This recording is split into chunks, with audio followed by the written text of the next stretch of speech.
চোখের পাতা করছে ব্যথা, শেষে বুঝি পানি।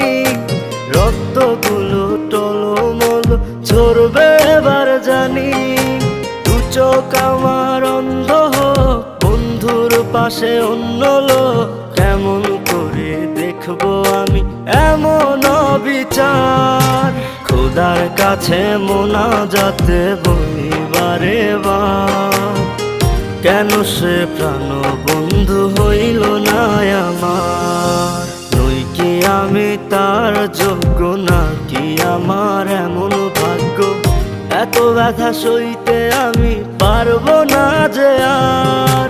খোদার কাছে মোনাজাতে বলি বারে বার, কেন সে প্রাণ বন্ধু হইল না আমার। খোদার কাছে মোনাজাতে বলি